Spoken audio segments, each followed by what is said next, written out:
Welcome movie lovers. इस कहानी के शुरू में हम एक कश्ती को देखते हैं जो नदी के बीचों बीच जा रही है। कश्ती में सवार लोग कोई चोर नहीं है, ये शिकारी हैं। ये नायाब किस्म के सांपों का शिकार करते हैं। ये है जेफ और ये है इसके साथी। ये ऐसे जंगल में जा रहे थे जिसके बारे में मशहूर है कि वो एक खौफनाक जंगल है। ये ऐसे जंगल में जा रहे थे जिसके बारे में मशहूर है कि वहाँ पर क्रिम्सन एनाकोंडा रहता है जो किसी भी चीज़ को बड़ी ही आसानी से निगल लेता था। ये अपने ही जैसे एनाकोंडास का भी शिकार कर लेता था। जैसे ही ये अपनी मंजिल पे पहुंचते हैं, जेफ का कैप्टन साथी उससे पैसों की डिमांड करता है। जेफ उसको पैसे देता है और पैसे बदकिस्मती से ज़मीन पर गिर जाते हैं। जैसे ही कैप्टन ज़मीन से पैसे उठाने लगता है, जेफ उसके गले के अंदर छुरी खोप देता है जिससे उसकी मौत वाक़या हो जाती है। किनारे पे खड़े जेफ के साथी ये सब कुछ देख रहे हैं। जेफ उसी छुरी से उसकी गर्दन काट देता है और काट के नदी के अंदर फेंक देता है। जेफ अपने साथियों से कहता है, मुझे धोखा देने वाले लोग बिल्कुल पसंद नहीं। ये लोग आगे बढ़ते हैं और जंगल में चले जाते हैं। जंगल में ये देखते हैं कि उनको एक मूर्ति मिली है। मूर्ति के ऊपर बहुत से सांप बने होते हैं। जेफ उस सांपों की मूर्ति को देख के मुस्कुराता है और कहता है, अच्छा तो फिर वो एनाकोंडा की कहानी बिल्कुल सच्ची थी। जेफ के साथी का पाँव एक दरख्त में अटकता है। वो नीचे गिरता है और देखता है वहाँ पर बेतहाशा सांप पड़े हैं। वो खुश हो जाता है, उसकी खुशी की इंतहा नहीं रहती। वो जल्दी जल्दी इन सांपों को इकट्ठा करते हैं और अपने थैलों में भरना शुरू कर देते हैं। दूसरी तरफ जेफ अपनी गन निकालता है और क्रिम्सन एनाकोंडा की तलाश में निकल जाता है। इनका एक साथी सांपों से भरे हुए थैले अपनी कश्ती में रखने आया तो उसने देखा कि वही सरकटी लाश जो समंदर में फेंकी गई, जो नदी में फेंकी गई, अब वो एकदम ऊपर आई और आहिस्ता आहिस्ता वो डूब गई। जेफ का ये साथी देखकर घबरा गया और पीछे की तरफ भागा। जैसे ही जेफ का साथी जंगल की तरफ भागता है तो बदकिस्मती से एक बड़ा सा एनाकोंडा उसके सामने आ जाता है और उसको दबोच लेता है। वो उसके इर्द गिर्द लिपट जाता है और उसकी हड्डियाँ तोड़कर उसको खा लेता है। दूसरी तरफ हमें जेफ का दूसरा साथी दिखाया जाता है जो सांपों भरे थैले को लेकर जा रहा है। वो महसूस करता है किसी के आने की आहट को। वो जैसे ही मुड़ के देखता है तो दूसरी तरफ से एनाकोंडा वापस जा रहा होता है। वो दरख्त से छुपकर एनाकोंडा को देखता है। एनाकोंडा को जाते देखा तो उसको लगा कि इसके पेट के अंदर कोई है, जैसे इसने किसी आदमी को निगल लिया है। अभी वो ये सब कुछ देख ही रहा था और वहाँ से जान बचाकर भाग जाता कि एनाकोंडा उसके सामने आ गया। अब एनाकोंडा ने उस निगले हुए आदमी को अपने मुंह से बाहर निकाल फेंका था और नए शिकार को दबोच लिया और उसको लपेट लेता है। एनाकोंडा उस साथी को लपेट के दरख्त के साथ ऊपर ले जाता है और उसको खाने ही वाला होता है। जेफ वहाँ आ जाता है और देखकर मुस्कुराता है। उसकी खुशी की इंतहा नहीं रही, जैसे वो खुद यही चाहता था कि उसके साथी उसकी राह से हट जाते। अब वो एनाकोंडा को अपना शिकार बनाना चाहता था। अभी जेफ गन उठा के उसका निशाना ही बनाता है और एक तरफ परिंदों की आवाज़ आना शुरू होती है। एनाकोंडा उस साथी को वहीं छोड़ के वहाँ से चला जाता है। दूसरी तरफ हम दिखाते हैं ये बेलिंग है, सर्कस में करने वाले सारे लोगों को ख़रीद लेता है। बेलिंग इनको ख़रीदने के बाद इनको थाईलैंड ले जाना चाहता था। वो ये सोचता था कि वो इनको थाईलैंड ले जाके वहाँ पर सर्कस का काम करेगा और वहाँ पर अपनी खुद की सर्कस बनाएगा। ये नदी के किनारे थाईलैंड जाने का फ़ैसला करते हैं। जब ये आधा रास्ता गुजर जाते हैं, जब ये नदी के बीचों बीच आधे रास्ते में पहुँच जाते हैं तो देखते हैं कि नदी का आधा रास्ता जो है वो लकड़ी के कंटेनर्स की वजह से बंद पड़ा है।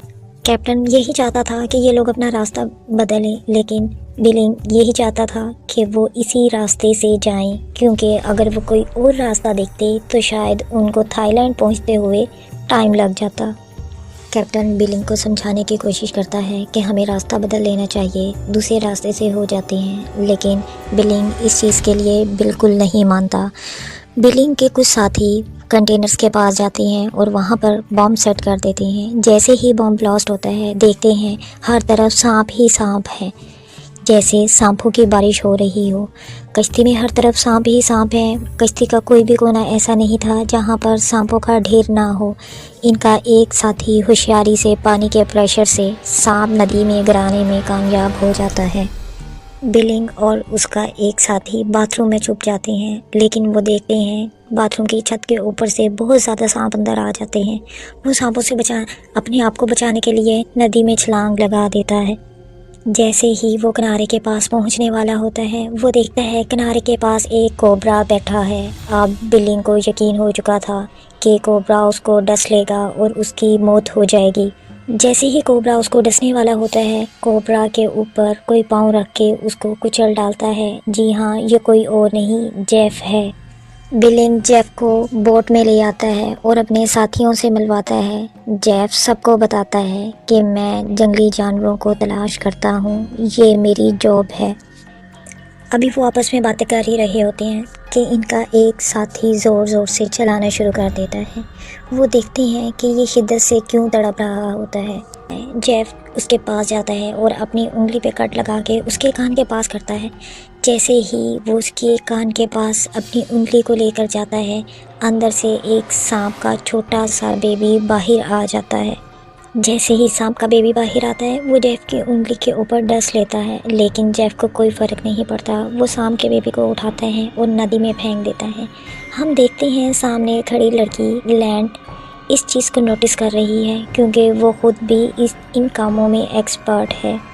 वो सांपों के बारे में काफ़ी कुछ जानती है। वो जानती है कि अगर कोई आदमी सांप के काटने से नहीं मरता तो इसका मतलब है कि उसके अंदर बहुत से सांपों का जहर है, जिसकी वजह से उसके ऊपर सांप के काटने का कोई असर नहीं हुआ। लैंड बिलिंग को बताती है, मुझे ये कुछ आदमी ठीक नहीं लग रहा। कश्ती के कैप्टन के पास जाता है और उसको मैप दिखाता है और कहता है, मेरे बताए हुए रास्ते से चलो, मैं तुम लोगों को जल्दी थाईलैंड ले जाऊँगा। लेकिन कैप्टन ये बात सुनते ही उसके ऊपर गन तान लेता है और कहता है, अगर दोबारा तुमने उस रास्ते का नाम लिया तो मैं तुम्हें गोली मार दूंगा। हम देखते हैं जेफ वहाँ से चला जाता है। कैप्टन फिशिंग कर रहा होता है। कैप्टन महसूस करता है कि उसका फिशिंग रॉड कोई नीचे से खींच रहा है। फिशिंग रॉड को ज़ोर से खींचने पर कैप्टन पानी के अंदर गिर जाता है। दरहकीकत ये जाल सारा जेफ का बिछाया हुआ था। जेफ कैप्टन को अपने जाल में फंसा चुका था। लैंड देखती है कि बोट में कैप्टन नहीं है। वो कैप्टन को तलाश करती है। वो जानती है कि अगर कैप्टन नहीं नज़र आ रहा तो इसके पीछे जेफ का ही हाथ हो सकता है। वो जाके जेफ से पूछती है, कैप्टन कहाँ है? लेकिन जेफ उसको ये कह के टाल देता है, ये जंगल है, यहाँ पे इंसानों का गायब हो जाना एक आम सी बात है। इसी दौरान वो परिंदों का शोर सुनते हैं। वो देखते हैं पानी में कोई हलचल मच रही है। पानी के बीचों बीच कोई आ रहा है। जेफ अपने फिशिंग रॉड को मजबूती से पकड़ते हुए खींचना शुरू करता है। वो देखते हैं एकदम एक बड़ा सा एनाकोंडा ऊपर आ जाता है, जिसको ये देख के सब खौफजदा हो जाते हैं।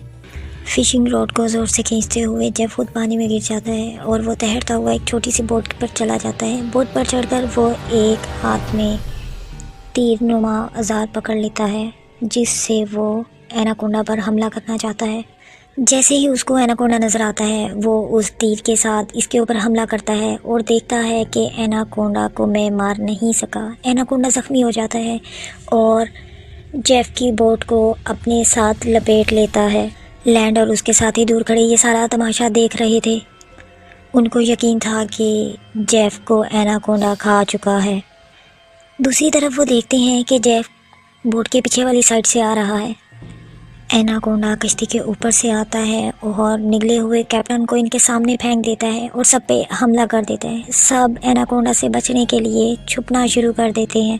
एनाकोंडा पूरी कश्ती में छुपे लोगों की तलाश कर रहा है। लैंड का एक साथी एनाकोंडा के मुंह के ऊपर घड़ा फेंक देता है। एनाकोंडा का मुंह घड़े में फंस जाता है और वो तड़पने लगता है।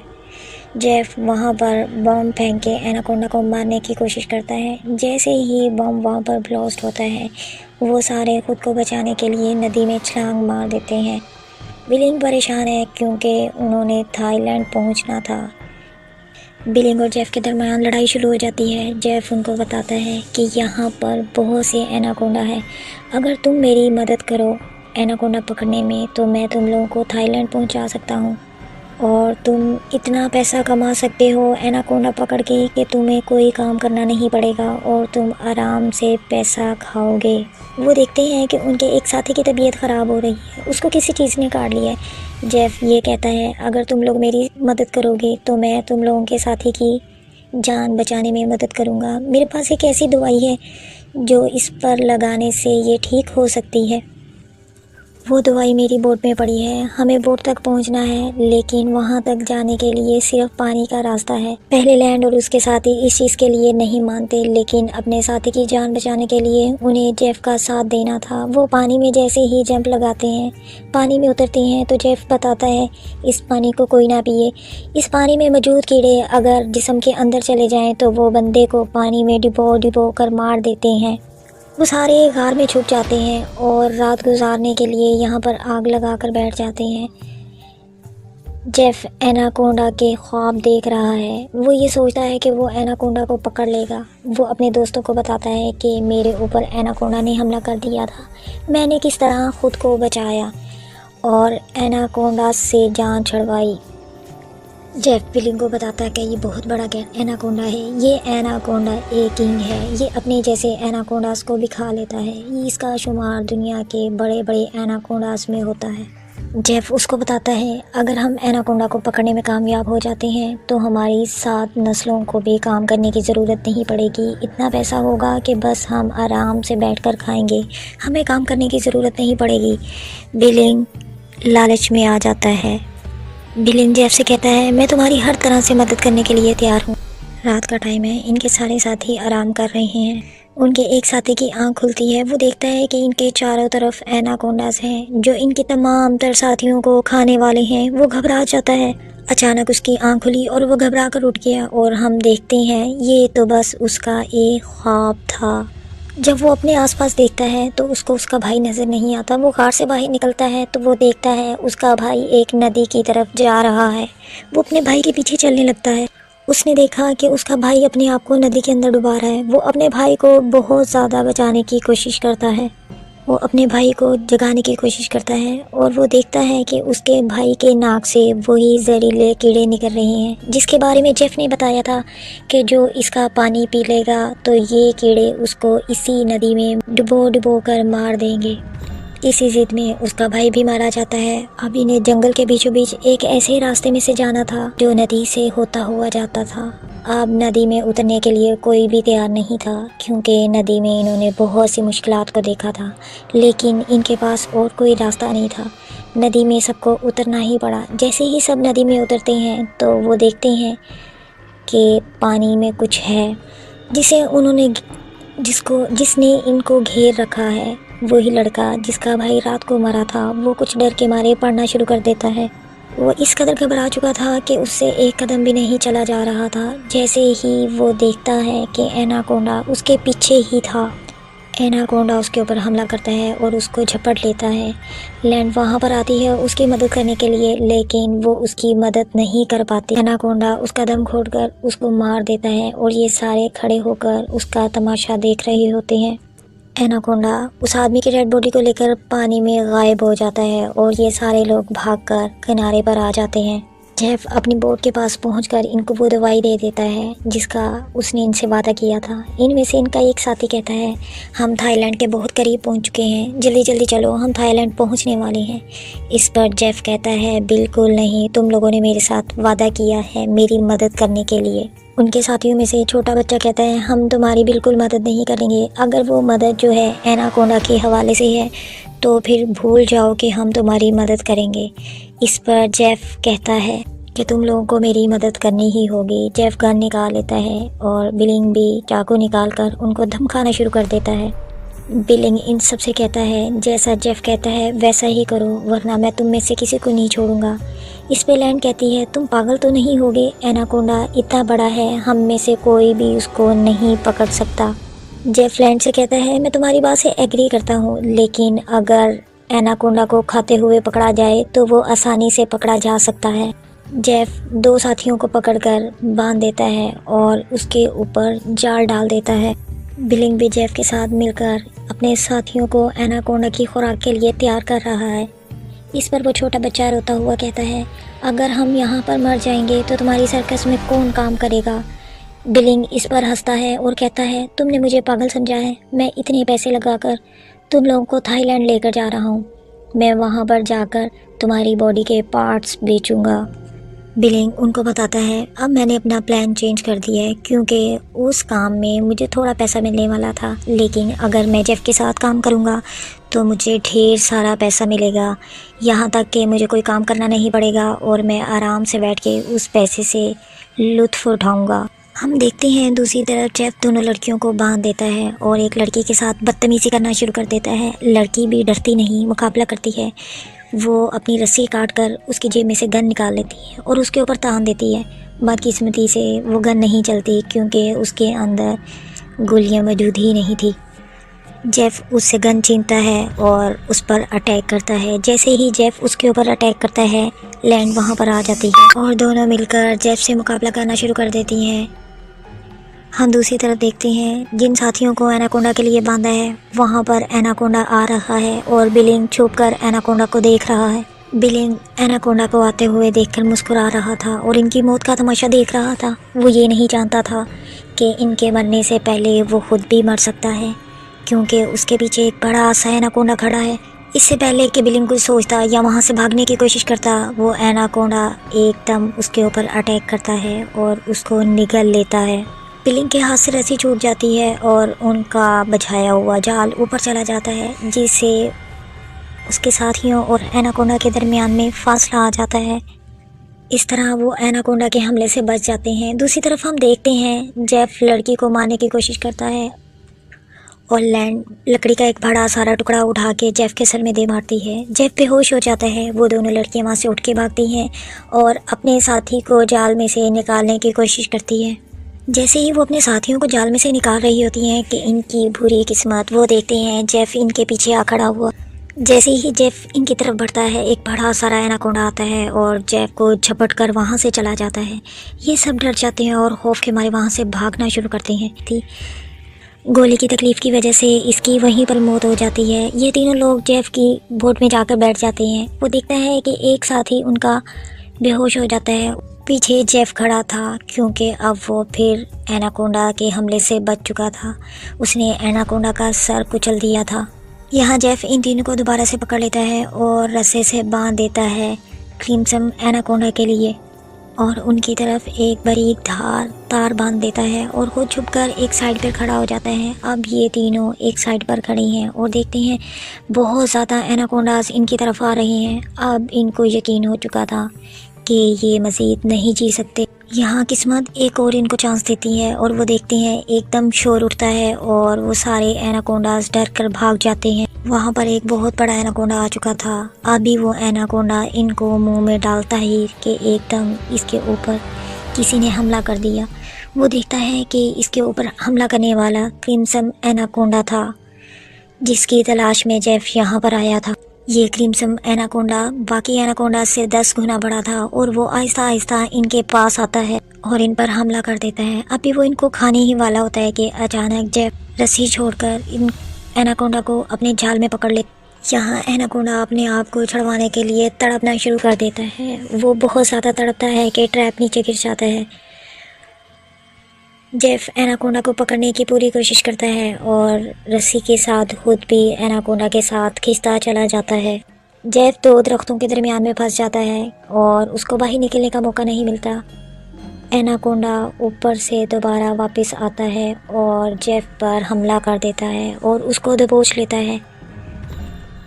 दूसरी तरफ उनका साथी छोटा बच्चा अपने दांतों की मदद से सारी रस्सियों को तोड़ता है और एनाकोंडा जेफ की सारी हड्डियां तोड़कर उसको निगल लेता है। एनाकोंडा जेफ को निगलने के बाद लैंड के साथियों की तरफ आता है तो एक बच्चा डर के लकड़ी के कंटेनर के अंदर छुप जाता है, जिसे एनाकोंडा देख लेता है। एनाकोंडा उसके पीछे लकड़ी के कंटेनर में आ जाता है। दूसरी तरफ से कंटेनर का मुंह बंद है, बच्चा बाहर नहीं निकल पा रहा। लैंड और उसके साथी ने कंटेनर से बच्चे को बाहर निकालने की कोशिश की और वहाँ से दौड़ने लगते हैं। जैसे ही वो वहाँ से भागते हैं, एनाकोंडा उनके पीछे आता है। वो देखते हैं वो बारीक तेज़ तार जिसको जेफ ने बचाया था, उससे एनाकोंडा का सर कट जाता है। इस तरह उन तीनों की जान बचती है और वो बोट पर बैठकर नदी के बीचों बीच थाईलैंड की तरफ चले जाते हैं।